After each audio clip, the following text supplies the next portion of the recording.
አክብሮታዊ ሰላምታችን በያላችሁበት የዓለም ጥግ ድረስ ውድ አድማጭ ተመልካቾቻችን እንኳን በድጋሚ ወደ ቻናላችሁ በሰላም መጣችሁ እያልን በአዳዲስ እንዲሁም ሰበር መደመጥም ጭምር ባለባቸው መረጃዎችም ተመልሰናል። አብራችሁ እንድቆዩ በአክብሮት እየጋበዝናችሁ በቅድሚያም ዋና ዋናዎቹን በማስቀደም እንጀምራለን።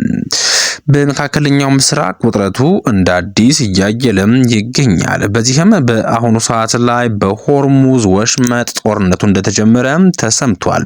ከዚህ ጋር በተያያዘም ኢራን ከአሜሪካ ጋር ፊት ለፊት የተፋጠጠችም ትገኛለች። ኢራን በአሁኑ ሰዓት ላይ መላውን ዓለም እንዲሁም ደግሞ የዓለም ልዕለ ኃያላን ሀገር አሜሪካን በግልጽ እያስጨነቀች ትገኛለች።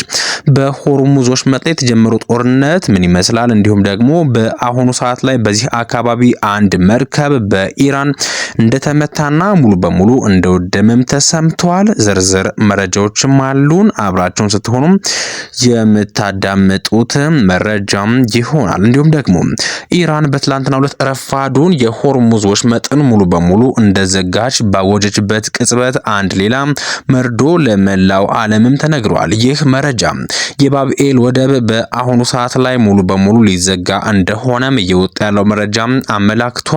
ከባብኤል ወደብ ጋር የተያያዘው አዲሱ መረጃ ምንድነው?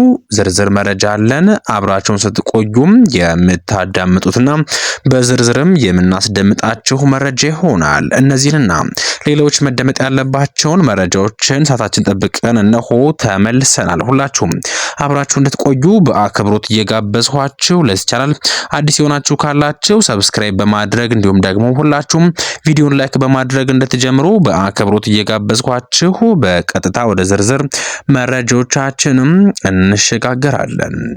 ዓለማችን በአሁኑ ሰዓት ላይ ያስጨነቀ የሚገኘው የመካከለኛው ምስራቅ የአሜሪካ እስራኤልና ኢራን ውጥረት በአሁኑ ሰዓት ላይ ተባብሶ እንደቀጠለ እየወጡ ያሉ መረጃዎችም አመላክተዋል። ከዚህ ጋር በተያያዘም በአሁኑ ሰዓት ላይ በሆርሙዝ ወሽመጥ ላይ የነበረው ውጥረት ከምን ጊዜውም በላይ እንዳየለ እንዲሁም ደግሞ ኢራንም እገዳውን በድጋሚ እንደጣለች በትናንትናው ዕለት ተሰምቷል። በዓለም አቀፍ የነዳጅና የንግድ መስመር ላይ ትልቅ ስጋት የፈጠረው የሆርሙዝ ወሽመጥ ጉዳይ አዲስ መልክ እንደያዘም ነው የተረጋገጠው። ኢራን ቀደም ሲል የባህር መንገዱን ለመክፈት ወስና የነበረ ቢሆንም እንዲሁም ደግሞ የባህር መስመሩ ሙሉ በሙሉ እንደከፈተችም በውጭ ጉዳይ ሚኒስትሯ በኩል አሳውቃ የነበረ ቢሆንም በአሁኑ ሰዓት ላይ ግን ውሳኔዋን በመቀልበስ በወሽመጡ ላይ ጥብቅ ቁጥጥርና ገደብ በድጋሚ ማድረጓንም የአሶሺየትድ ፕሬስ ዘገባም አመላክቷል። ይህ ድንገተኛ ለውጥም የመጣው የአሜሪካው ፕሬዝዳንት ዶናልድ ትራምፕን በሰጠው መግለጫ ኢራን ወሽመጡን መክፈቷን አሜሪካ በኢራን ወደቦች ላይ የጣለችውን የባህር ላይ እገዳ ብሎኬድ እንደማያስቀረውና በግልጽም ካስታወቀው በኋላ እንደሆነም ነው የተሰማው። ፕሬዝዳንቱ ከኢራን ጋርም የምናደርገው ስምምነት 100% እስካልተጠናቀቀ ድረስም የአሜሪካ እገዳ ባለበት ይቀጥላል በማለታቸውም የኢራን ወገንን አስቆጥቷል። የኢራን ጥምር ጦር እዝም በሰጠው መግለጫ የሆርሙዝ ወሽመጥም ቁጥጥር ወደ ቀድሞ ጥብቅ የጦር ኃይሎቹ ቁጥጥር መመለሱንም አረጋግጧል። ጦር ኃይሉ አክሎም አሜሪካ በኢራን ወደቦች ላይ ጣለችውን ማዕቀብና እገዳ እስካላነሳች ድረስም በወሽመጡ በኩል የሚደረግ ማንኛውም እንቅስቃሴ በኢራን ጦር ጥብቅ ክትትልና ገደብ እገዳም እንደሚደረግበት አስጠንቅቀው ነበር።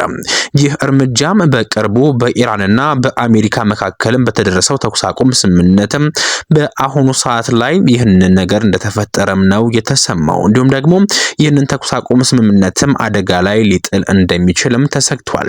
በዓለም አቀፍ ደረጃ የሚጓዘውን ነዳጅ 20% የሚሆነውን በዚህ ጠባብ ወሽመጥ በኩል የሚያልፍ በመሆኑ የኢራን ውሳኔ በዓለም አቀፍ የነዳጅ ዋጋና በጂኦፖለቲካ መረጋጋት ላይ ከፍተኛ ስጋት እንደገረጠም የተለያዩ ተንታኞችም እየተናገሩና እየገለጹ ይገኛሉ።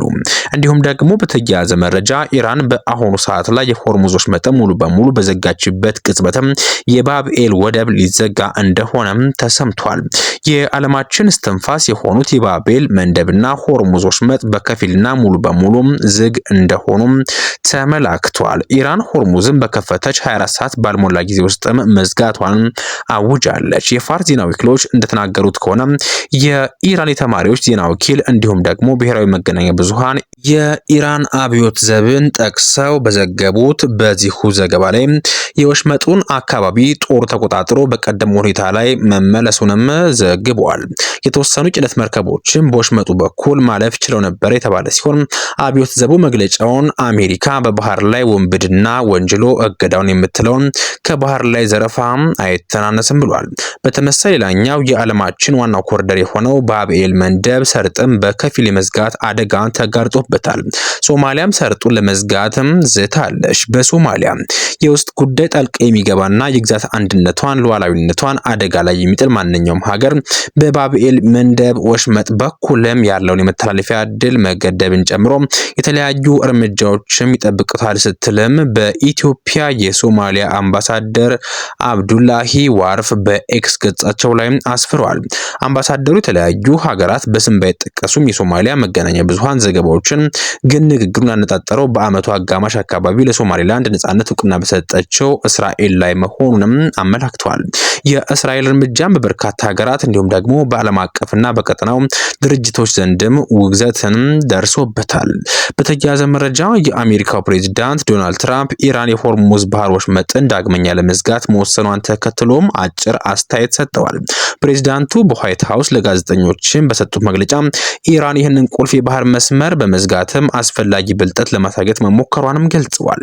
ይሁን እንጂ አሜሪካ ከኢራን ጋር ያደረገች ያለውን ውይይት አሁንም በጥሩ ሁኔታ ላይ እንደሚገኝና ቴህራን ዋሽንግተንን ልታስፈራራና እንዲሁም ደግሞ ልታንገራግር እንደማትችልም አስረግጠው ተናግረዋል። ፕሬዝዳንት ትራምፕ አክለውም የባህር ወሽመጡ ቢዘጋም ከኢራን ባለስልጣናት ጋር ንግግሩ አሁንም እንደቀጠለ መሆኑን ጠቁመዋል። በዚህ ጉዳይ ላይ እስከ ቀኑ ማብቂያ ድረስም ተጨማሪና ዝርዝር መረጃዎችን ይፋ እንደሚያደርጉም ፕሬዝዳንቱም አስታውቋል። ይህ የትራምፕ መግለጫ በሁለቱ ሀገራት መካከል ያለውን የፖለቲካ ፍጥጫ አሁንም ከጥቂት ጀርባ በድርድር የታጀበ መሆኑንም በድጋሚም ያረጋገጠ ነው። በሆርሙዝ የውሃ መስመር በሚንቀሳቀሱ መርከቦች ላይ የተኩስ ጥቃት መሰንዘሩም ተሰምቷል። በሆርሙዝ የውሃ መስመር ስትሬት ኦፍ ሆርሙዝ በኩልም ለማለፍ በሞከሩ ቢያንስ 2 የንግድ መርከቦች ላይ የተኩስ ጥቃት መፈጸሙም ተዘግቧል። የመርከቦቹን እንቅስቃሴ የሚከታተለው ታንከር ትራከር እንዳመላከተው ጥቃቱ የተሰነዘረው መርከቦቹ ከፍተኛ ውጥረት በሚታይበት በዚህ ወሳኝ የባህር ላይ ንግድ መስመር ላይ ለመጓዝ በሞከሩበት ወቅት ነው። ይህ ክስተትም የተመዘገበው ኢራን ከአሜሪካ ጋር የቅርብ ጊዜውን ስምምነት ሳለች በሚልም በስትራቴጂካዊው በውሃው መስመሩ ላይም ዳግም ገደቦች መጣሏን ተከትሎ ነው። በአካባቢው ያለው ዲፕሎማሲያዊና ወታደራዊ ውጥረትን በከፍተኛ ሁኔታ እየጨመረ በመምጣቱ በአሁኑ ሰዓት ላይ ዓለም ከምንጊዜውም በላይ እየተጨነቀችም ትገኛለች። 2 የህንድ መርከቦችን በሆርሙዝ ሰርጥ ለማለፍ ሲሞክሩ ተተኩሶባቸውም ተመልሰዋል። ሮይተርስ እንደዘገበው ከሆነ በዛሬው ዕለትም 2 የህንድ ነዳጅ ጫኝ መርከቦችን በሆርሙዝ ሰርጥ እያለፉ ያለ ተኩስ አጋጥሟቸዋል። ይህ ተኩስም የተከፈተባቸውም ከኢራን አብዮት ዘብ ሲሆን መርከቦቹ አቅጣጫቸውን ቀይረው ወደ ኋላ ለመመለስም ተገደዋል። ታንከር ትራከር እንደገለጸውም እነዚህ 2 መርከቦችም ከኢራቅ የተገዙ 2 ሚሊዮን በርሜል ነዳጅ ጭነው ነበር። ይህ ጥቃትም የመጣው ኢራን በድጋሚ ሆርሙዝ ሰርጥን መዝጋቷን ማስታወቋን ተከትሎ ነው። አሜሪካ በኢራን ወደቦች ላይ የጣለችውን እገዳ እንድታነሳ የጠየቀችው ኢራን እገዳው እስከሚነሳ ድረስም ሆርሙዝ ሰርጥም መዘጋቱን ማስታወቋም ይታወቃል። እንደ ሮይተርስ ዘገባ ከሆነ ዛሬ ሆርሙዝ ሰርጥ በድጋሚ ከመዘጋቱ በፊትም ጠዋት ላይ 8 ነዳጅ ጫኝ መርከቦች አልፈው ነበረ። እንዲሁም ደግሞ አንድ መርከብ በኢራን እንደተመታም ተሰምቷል። ሆርሙዝ በአሁኑ ሰዓትም በጠቅላላ በኢራን ቁጥጥር ስር እንደሚገኝም የአሜሪካ ባለስልጣናትም ለፎክስ ኒውስ አረጋግጠዋል። ሰርጡ ሙሉ ለሙሉ በውጤታማነት በኢራን ተዘግቷልም ብለዋል። በተያያዘ ዜና አንድ መርከብ ሆርሙዝን ለማለፍ ሲሞክር በኢራን ጥቃት ተፈጽሞበት እንደሰጠመ ነው የተሰማው መረጃም ያመላከተው።